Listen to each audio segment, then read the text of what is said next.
IVC, Dale, Gatefold 33, back with another video. So this is a fines video, so I haven't done a fines video for a while. In fact, I haven't done many videos for a while, so I did a response to John's 6-inch Pianist 319's Show Your Funk video about a week ago, but I think apart from that, I only did like one video in the last month. That was my Lost in the Collection series. So yeah, so I thought I'd at least do a fines video yeah, and maybe see what else I can do. Hopefully we've got a bank holiday weekend coming up. I know I've got family for most of it, but if I do get any me time, I might do some videos. I might listen to some records. Yeah, my wife's on Easter holidays from school, so she's so my normal playing records at 7 o'clock in the morning when I'm working from home before I start work has not been viable this week and next week. Because I don't think she'd appreciate it, as she's trying to get some rest and recovery before she goes back to school.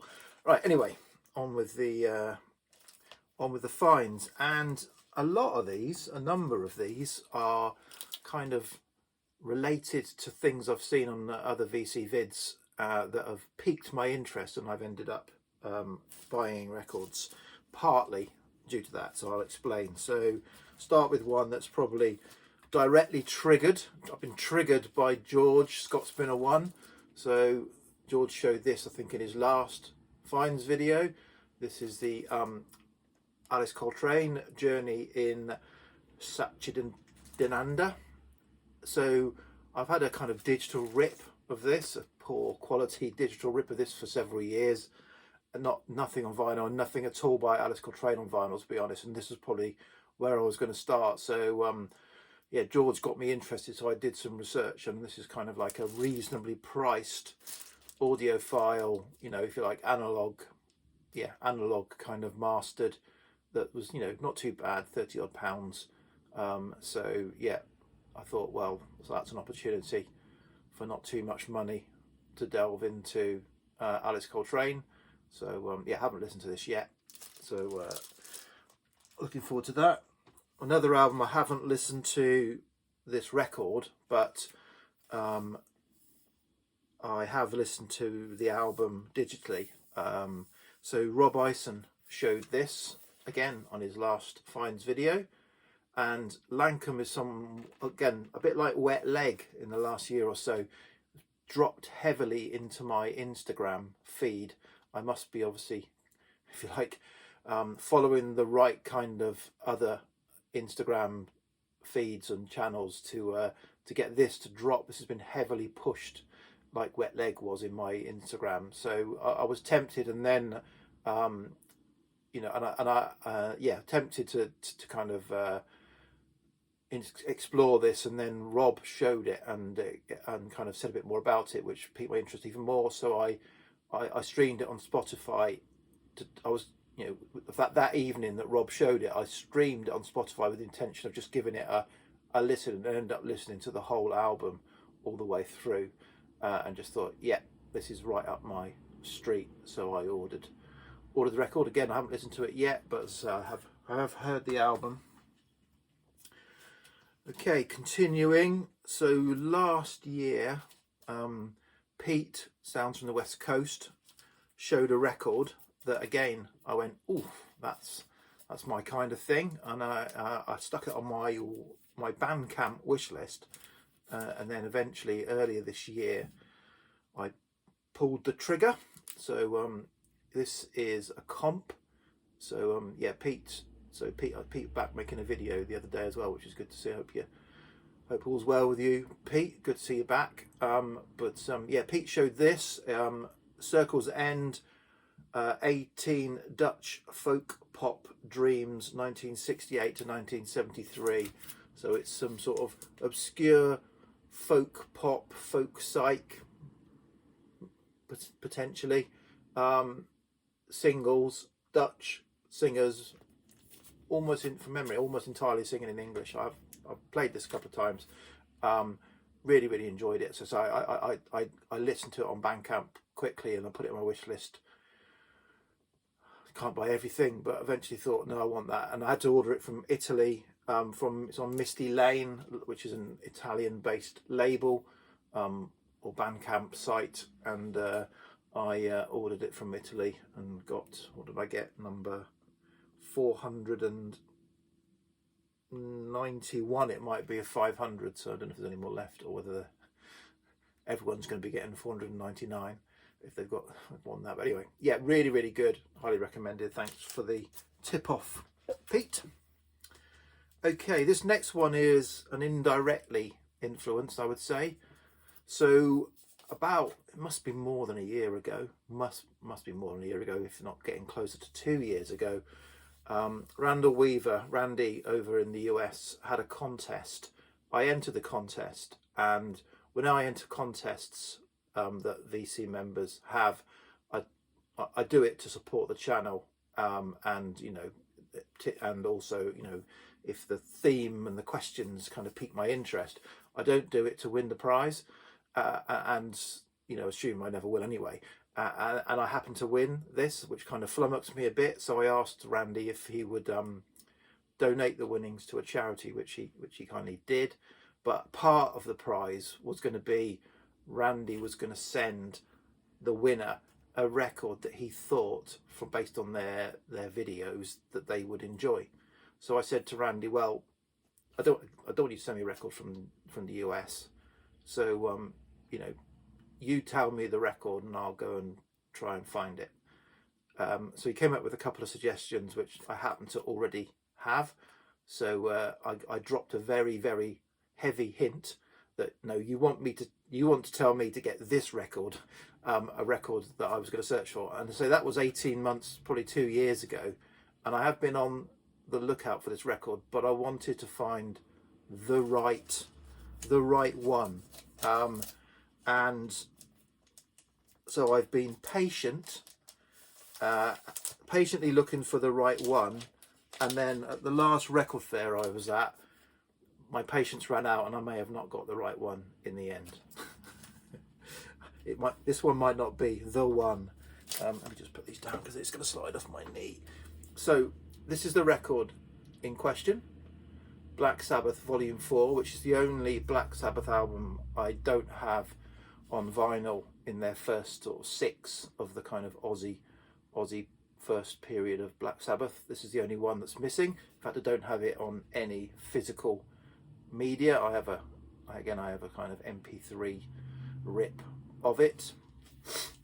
So this is a first pressing with the booklet, and therefore it is on the Vertigo Swirl, first pressing UK Vertigo Swirl label, and sounds fantastic. It's a VG plus disc, and I got it for around the median price.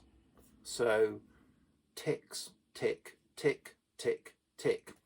So the only thing that means this is not possibly not my archival release is, and I knew this when I bought it, there's a name written here, which I haven't yet investigated whether I'm going to get it off, and there's a kind of something there, and there's a name. That name is written on the back, as is that, and the name is written on the label, and the name is written on the label. So so the cover, yeah, it's got a little bit of wear on it, but it's not so everything, all the boxes ticked, apart from, say, the previous owner has autographed it extensively. Yeah, so it's kind of like, that's a little bit of a niggle, but I had it in my hands and I knew all of that, and I looked at it and I still kind of decided, yeah, it's kind of probably gonna tick more of the boxes than anything else that I've seen in the last couple of years. So I bought it, and so music wise, it sounds fantastic. I had so just by chance, about 2 or 3 weeks before, from a car boot sale, I got a NEMS copy of this, but it was a copy of Black Sabbath Volume 4 inside a beaten up, ripped up sleeve for Masters of Reality. So it was okay. It was a VG copy. So I sort of, just before this, I had a copy, but obviously not the copy. And this I thought is going to be the copy. It probably is going to be the copy. I'll get over myself, because it's the music after all, and it is a really nice record. Okay, I don't know, I probably fed far too much there, but anyway, thanks for the inspiration, Randy. Okay, now the next few finds are inspired by Harris Pilton, our Southampton representative in the VC, in the Hampshire VC. I'm the Winchester rep, I think. There might be others. There's a few Portsmouth reps, and yeah. Anyway, the Southampton rep showed this album, or rather, well, an original of this album a few videos ago, and then this album and the original together one video ago, or maybe 2 videos ago. And you know, I am not a hip hop person, and you know, not my scene, hip hop or rap.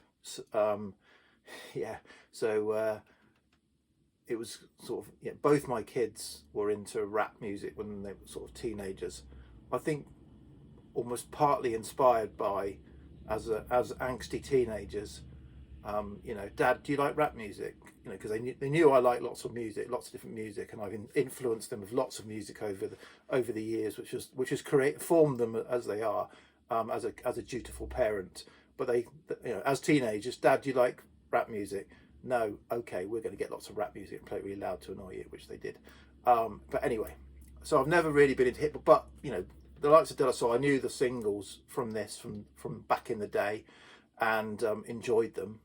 And Harris was kind of you know, showing this and talking about this. So I was going to a record fair a few weeks ago and decided to download this album onto my phone on my Spotify, and played it in the car there and back, played the complete album, and thoroughly enjoyed it. So yeah, so I bought it and I played it, and again thoroughly enjoyed it. So I don't think it's going to mean that I'm going to be, you know, suddenly delving deep into hip hop and rap music, but I might.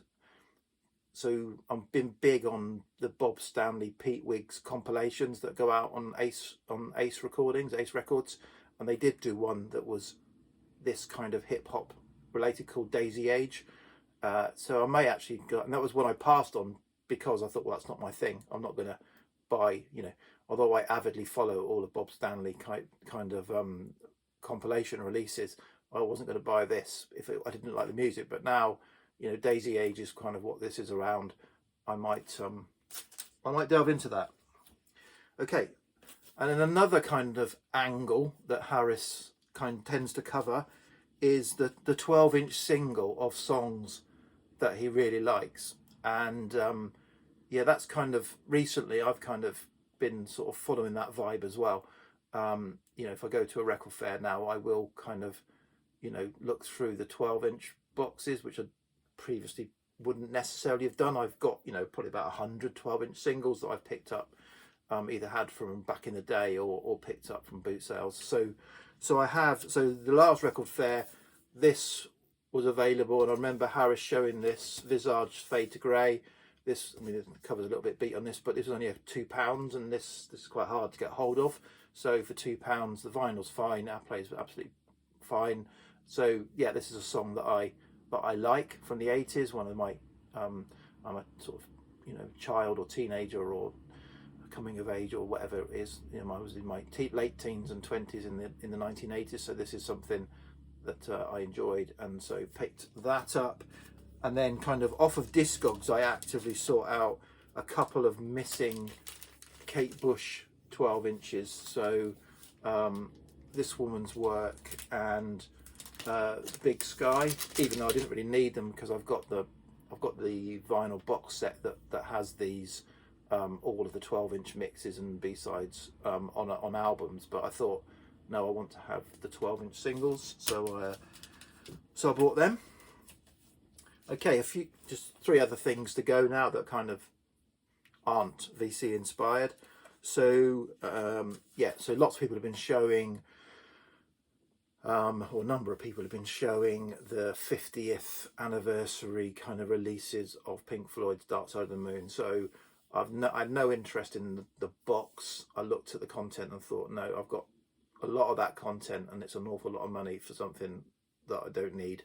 Even as like Pink Floyd as my number one band that I follow, I don't need to spend £250 on that, thank you very much. But I was interested in the live album on vinyl, and bought this with a bit of trepidation, having bought the release of Animals, the reissue of Animals, the 50th, and that was not the 50th, must have been 45th, whatever it was last year. That was a crackly, horrible experience that it took me a few goes to get a relatively decent copy of. Happy to say this is completely different. This is a fantastic pressing, and it sounds absolutely fantastic, and the performance is really, really enjoyable.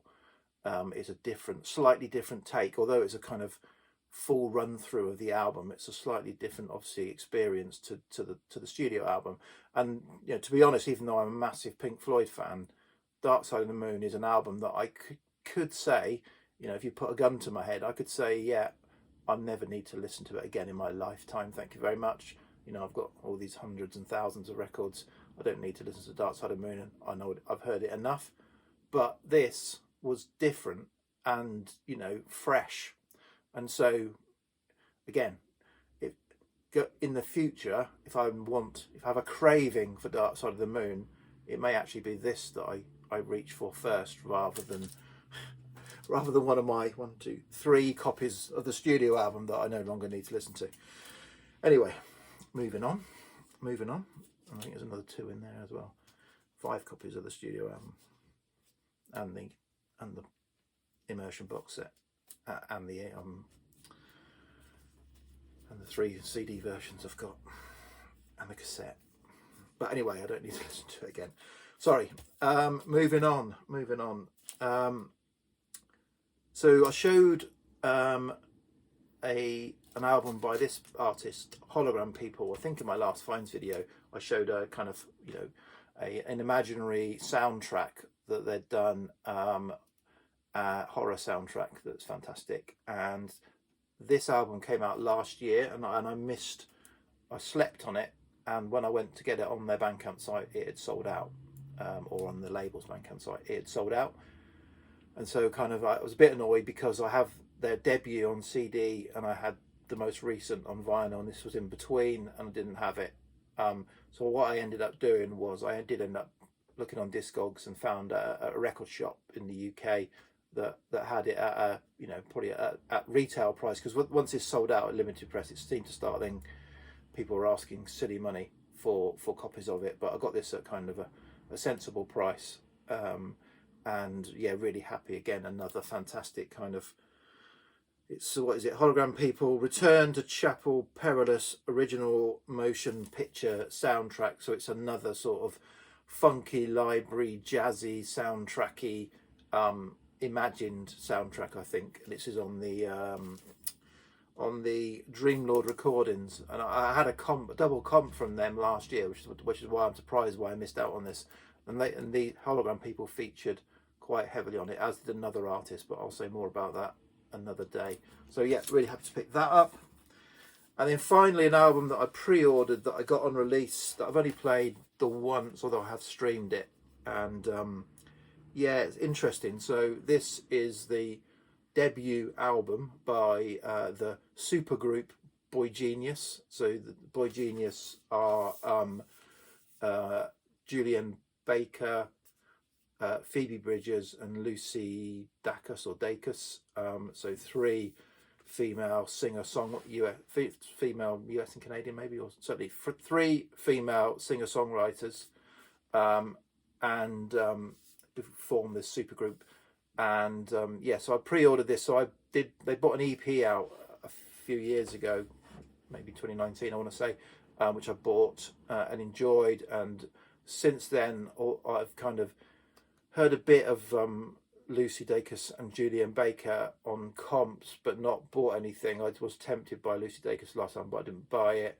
But I did buy Phoebe Bridgers' last album. I do really like what Phoebe Bridgers does, her voice.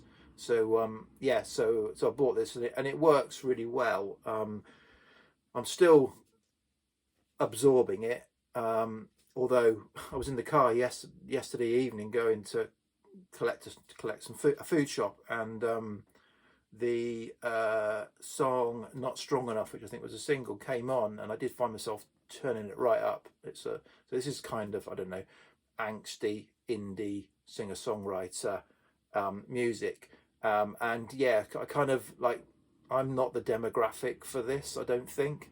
You know, I think it's aimed at the, you know, the certain sort of, I guess, age group, and I'm saying obviously music is universal, but yes, I don't think this is aimed at me, but I you know, I don't necessarily always go for the words. I often go for the sound, and the sound is pretty good on a lot of this. Say a few of the tracks do get a little bit kind of overly kind of deep and needy, perhaps. But you know, as I said, I'm not the audience, so you know, these women have got something to say, and they're saying it, and the people that they're reaching out to, I'm sure, are hearing it. But for me, yeah, really enjoyable. I like what they're doing. And so yeah, but still kind of making my mind up on it. But yeah, admire what they do. Okay, that was a little bit of waffly at the end. Apologies for that. So yeah, that's it. Still got a few things in there, some used stuff, which I'll get to. Maybe again do another video over the weekend. Okay, VC. Cheers. Bye.